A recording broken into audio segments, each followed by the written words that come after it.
can a common Hindu or a common citizen do to at least slow down and to stop the damage to some extent that is happening to Hindus and to civilizational cause?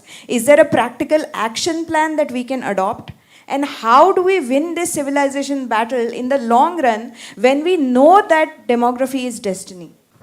I think there's a simpler way forward. Don't release our temples. Declare yourself a Hindu state.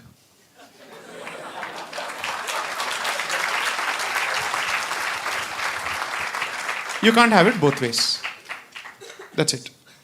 You choose what you want to do. पैसा चाहिए तो परिचय को बदलो. That's it. Otherwise, I don't see the point in filling your coffers.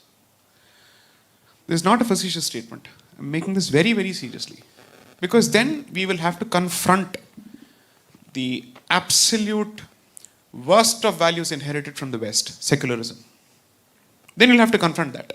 And you'll have to call out the BS it is. And then you'll start talking about a lot of things. Now that's one. But what is it that we can do as Hindus? One, don't leave Bharat for California. Please. Kindly, please. गांव छोड़ दिए, शहर छोड़ दिया, भारत छोड़ दिया, तो बचा क्या? किसके लिए लड़ रहे? मेरे को समझ में नहीं आता है. वहां से क्या? You will want to form a diaspora fighting for a country which has vacated the country. Kindly, please stay in Bharat. This is the way of the future. Shakti has traveled everywhere and has come back to Asia. It has finished its journey in the rest of the world. The history of the world is a movement of energy. Energy is finally coming back to its source. Kindly stay. If you're looking for perhaps being a part of the most interesting, exciting generation, notwithstanding the troubles and challenges ahead, this is the place to be. Bharat is the battleground and Bharat is the way of the future. I'm not saying this for any other reason. शिवलिंगों का अपने आप बाहर आना अपने आप में कुछ संकेत है if you're a believer. Idols which have been, I'm a hardcore believer. I hope that doesn't offend you. Absolutely not. Absolutely. Hardcore believer. इतनी सारी मूर्तियां जो 400 साल 500 साल दबे पड़े थे वो बाहर निकल रहे हैं. The explosion of interest in Bharatiya Sanskriti is tremendous. The voices that are being produced. I am a low-grade hustler. Ignore me. Look at the number of Shastric voices coming out, trying to protect traditions, who don't get the kind of space and the social media position advantage that we get.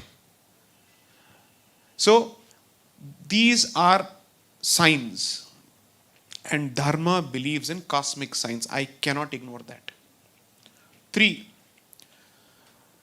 संस्कृति को बचाने से पहले परिवार को बचाइए. जो आपके बच्चे हैं जो वोक बन रहे हैं उनको पकड़िए.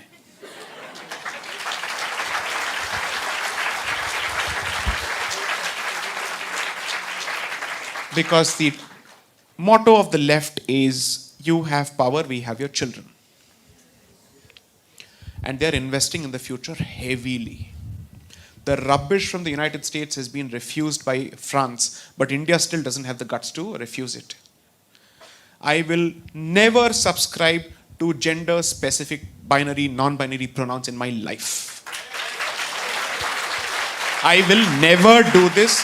This is internet karma. I'm saying this. I will never redact this particular position.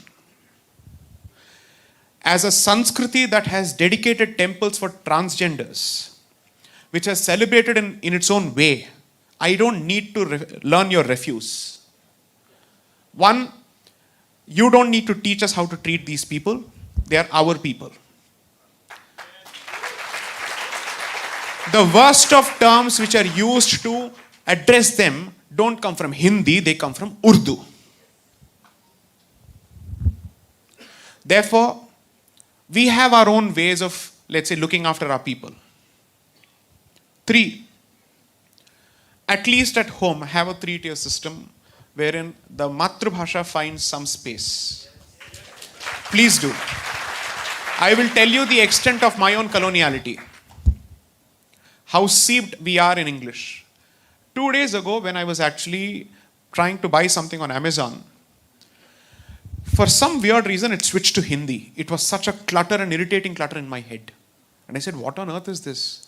An Indian language is a clutter in your head? And a language that you're comfortable speaking in? And a language that you're comfortable conversing in? Because you see, speech is okay, but reading is important. Because then you won't forget the script. Now, you will remember, you will read. How many can write now in mother tongues? Thank you. I'm so grateful. Are.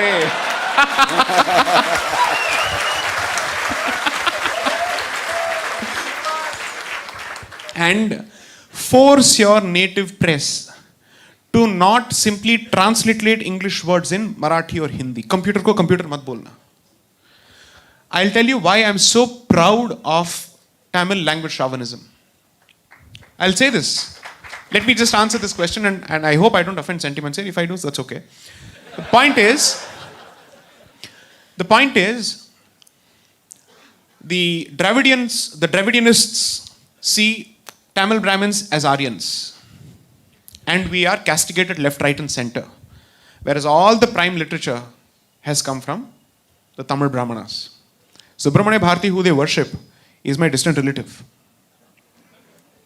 He is actually the damad of my family. And these are all, he was a cherut smoking Tamil Brahmin. So if you go to Nepal, they have traditions where they castigate Rama because ladki ko diya, dekho kya kar diya. In Bihar and other places, they won't give people their daughters in marriage to people coming from Uttar Pradesh and Koshal. There are certain traditions there because they carry the memory. Similarly, we say this about Subramanya Bharati. Dekho hamare ladki ke sath kya kar diya. Because the man never earned. He was a thinker. Cigar smoking thinker at home. Okay. Now the point is, retain your mother tongues. There is a reason why you have Ishtadev as a concept. You owe your duty to 3 sets of devatas. Your Kula Devata, because that protects your collective identity as a group and the traditions that go with it. Your Grama Devata, which is your guardian deity. Your Ishta Devata you choose according to your nature. That's exactly why Dharma offers you this 108 baskets. Choose what you want or mix and match. And choose a deity according to that. And once you have chosen or subscribed to that, please make sure that at least once a week you dedicate in some form to that particular deity, because all this talk is useless because you have to match the other guy in his commitment to his deity. And that is something you must learn from them, no matter what. It's not wrong.